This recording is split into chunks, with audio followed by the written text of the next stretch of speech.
大家好，今日係2024年嘅8月28日。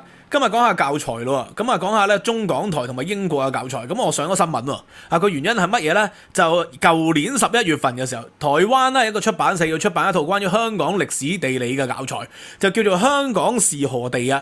結果咧呢套教材咧就俾教育局點名，因為國安風險嘅要求咧下架呢套教材啦。咁呢套教材咧舊年咧就揾咗我做推薦人，咁我就成為咗其中一位推薦人啦。有楊穎宇博士啊、沈旭輝博士啊、我啊等等嘅推薦人。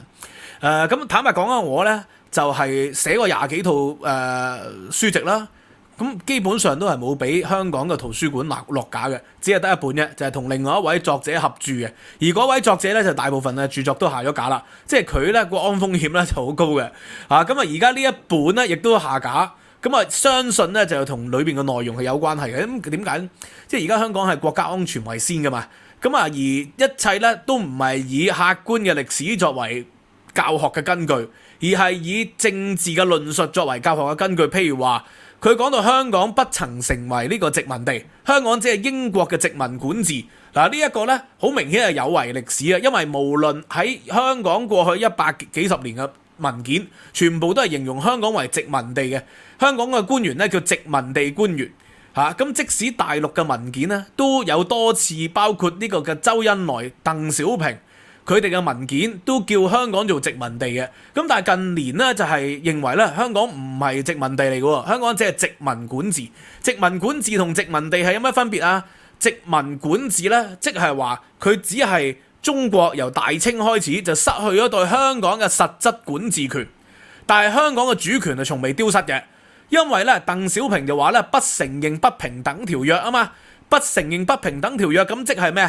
即係呢個嘅3條。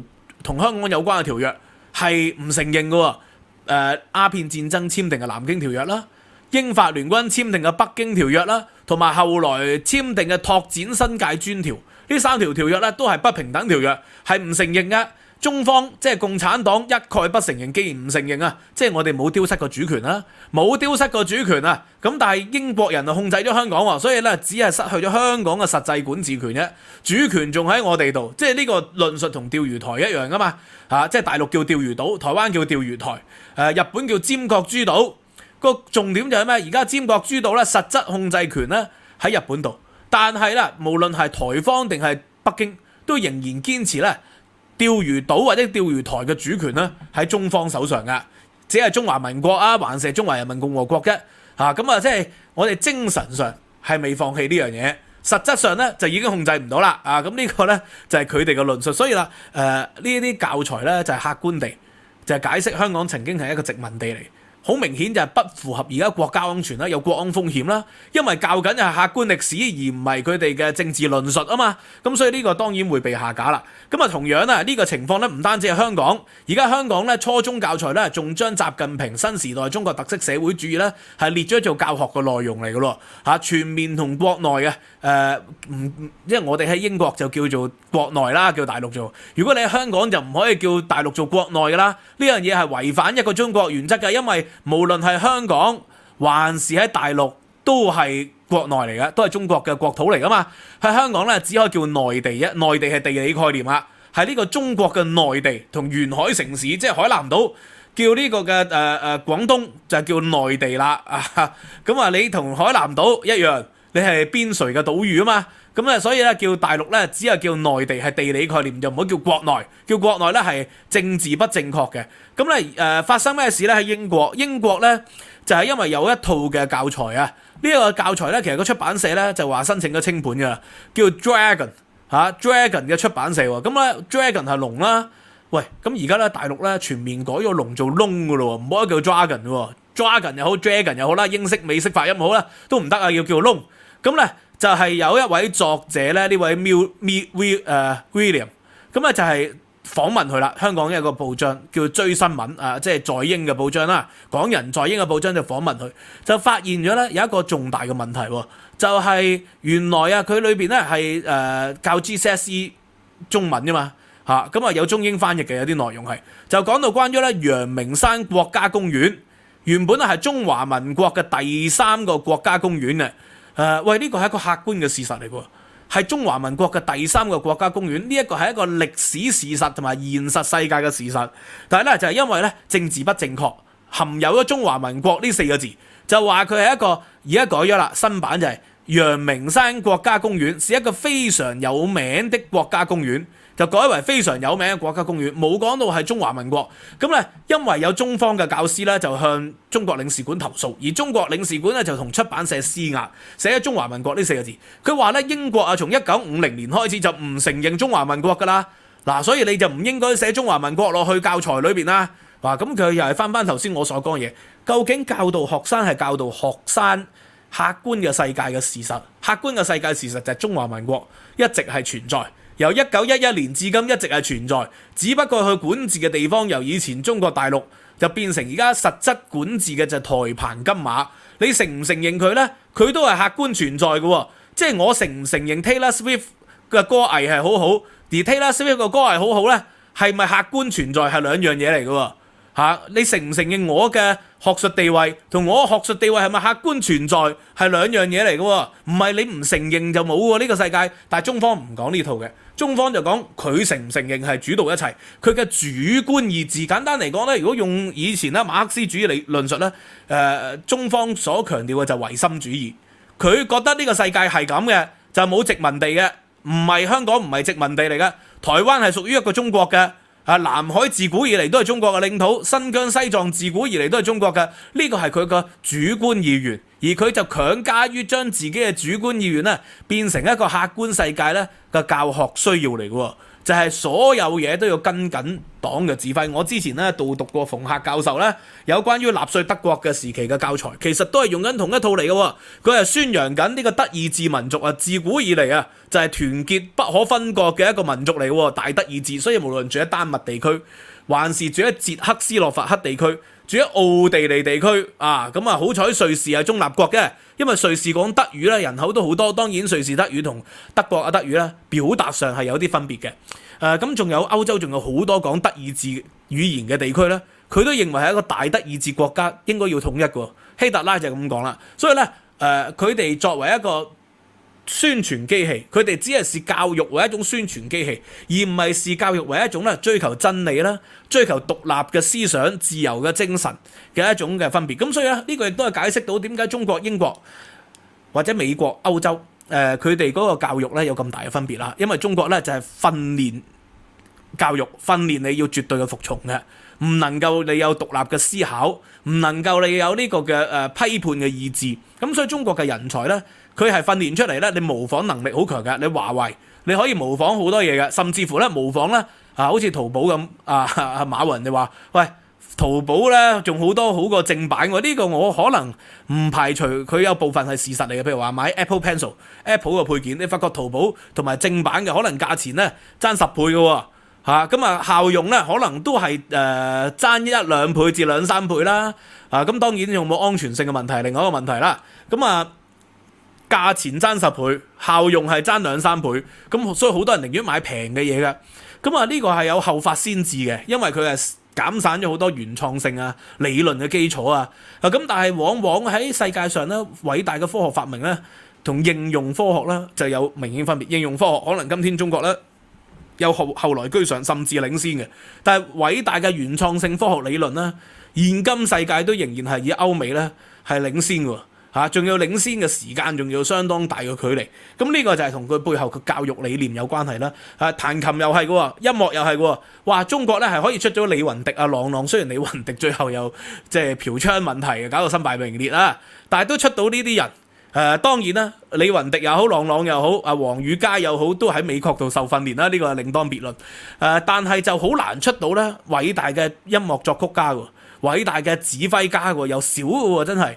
因為從嗰個模仿能力、學習背誦嘅能力、機械式操練嘅能力，中國嘅教育有佢嘅優勢喺度。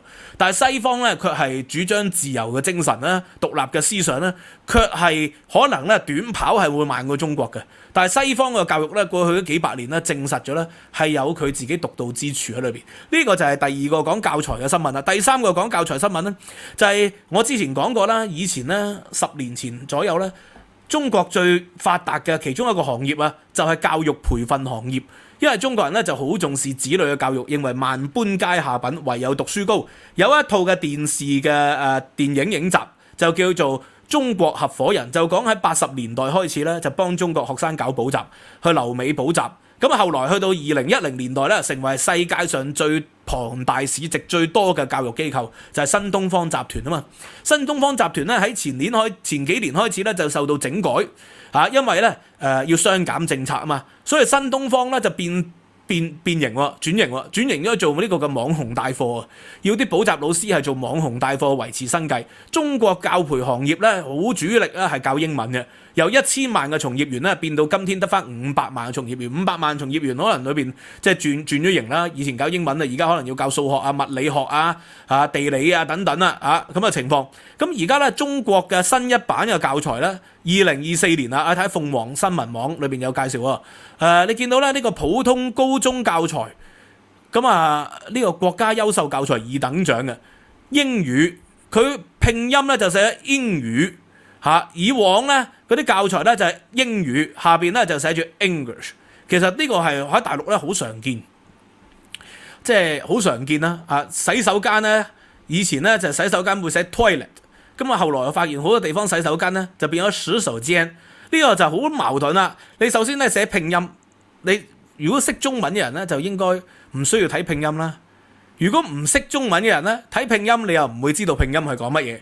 咁你到底要一個外國人嚟到中國旅遊，佢係要學習中文嘅拼音，係咪佢嘅意思係咁啊？即係以後咧佢一見到英語，他知道就是 English， 他見到那個洗手間他知道是 toilet， 是不是這個意思？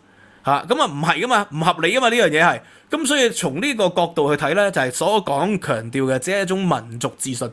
而家咧呢種英語同10幾年前咧，17、8年前咧，我以前做過一個 presentation 咧，就係講類似嘅嘢，就喺大陸咧，哇有啲嘅用 Google Translate 或者以前再舊版一啲嘅翻譯軟件啦，可能係咁就會見到好多好搞笑嘅嘢喎，照翻譯，譬如話超市裏邊。有乾貨、濕貨噶嘛？濕貨 wet goods， 佢係寫 wet goods。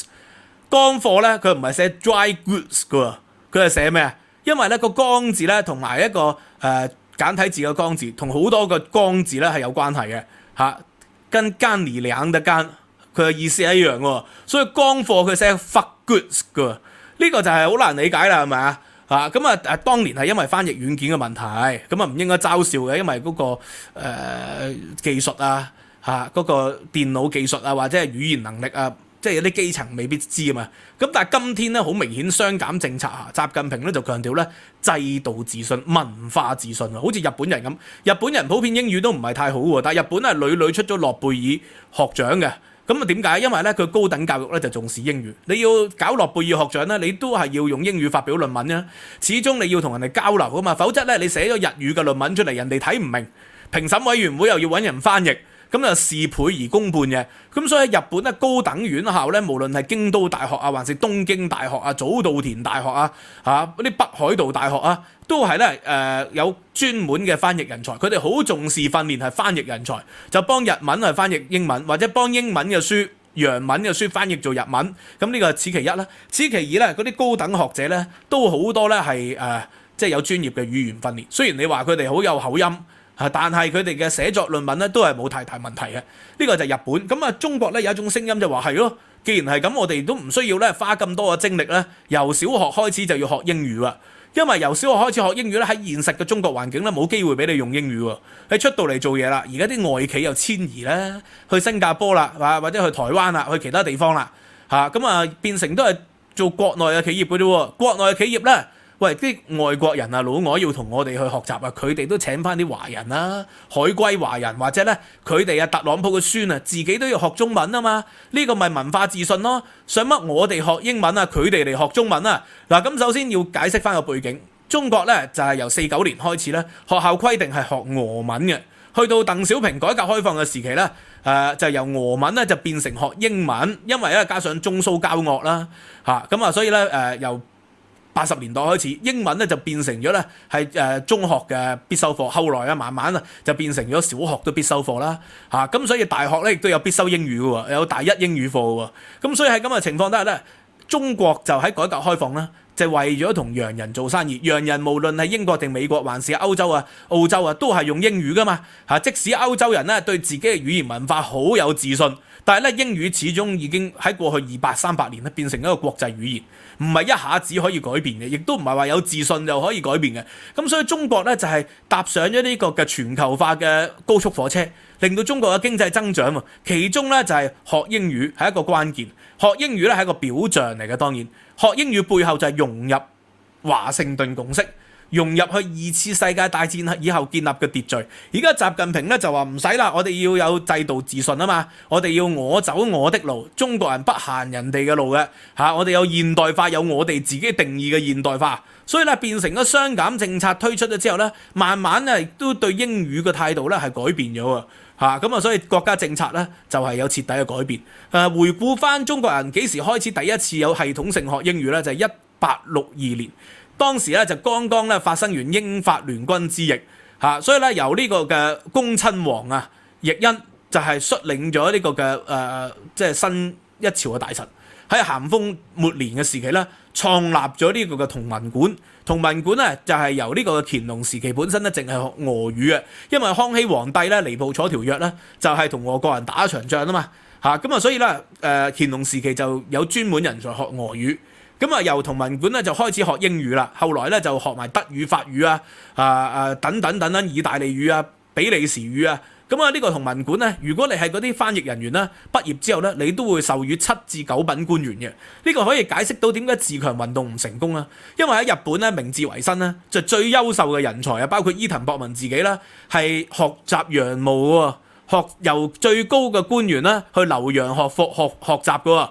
中國就唔係㗎，揾啲基層嘅人員咧去學咁啊學完翻嚟咧都係做下買辦啊，或者做下翻譯啊。咁嘅情況對整個中國嗰個命脈咧係冇大影響好似80年代都係啦，好多海歸係咪啊？海歸咧過去嗰幾十年啊，翻嚟中國啦，做到高官嘅咧，即係得劉鶴一位㗎，係咪啊？而家全部都係 to B 嚟喎，無論係什麼李克強啊、習近平啊、李強啊，或者係即係身邊嗰啲所謂國師級而家都係以 to B 為主嘅唔係留洋嘅。所以以前有一個講法就話，當留洋派翻嚟中國管治咧，中國人咧就可以走上開明之路啦。呢個幻想咧似乎係泯滅咗啦。而家習近平咧就係對於英語全面整頓，對於教培行業全面整頓。咁呢個就係大分流咯，我成日叫做就係中國嘅國運。由改革開放以後蒸蒸日上，去到習近平新時代咧，就係走翻另外一條完全唔同嘅路。所以咧，蒸蒸日上嘅國運咧，將會徹底嘅大分流。鄧小平時代去到呢一刻咧，就變成咗鄧小平時代停留咗喺2018年以前而家變成一個習近平嘅新時代。所以香港人咧經歷呢個習近平新時代就有好大嘅變化啦。雷鼎鳴教授咧。建制派嘅學者就話未來10年香港人應該喺地獄式嘅工作啊嘛。咁咩人要喺地獄式嘅工作度生活呢？處喺咩環境底下要用地獄式嘅工作呢？你哋話俾我知好嘛？今日嘅演講去到呢度啦，希望大家喜歡啦。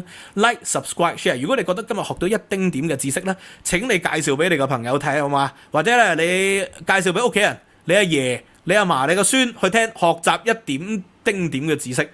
我哋今日一小步，明日一大步。15蚊就可以參加 Patreon， 用15蚊美元咧參加 Patreon， 可以無限重溫翻我以前嘅演講同埋課堂。多謝大家支持，知識有價，拜拜。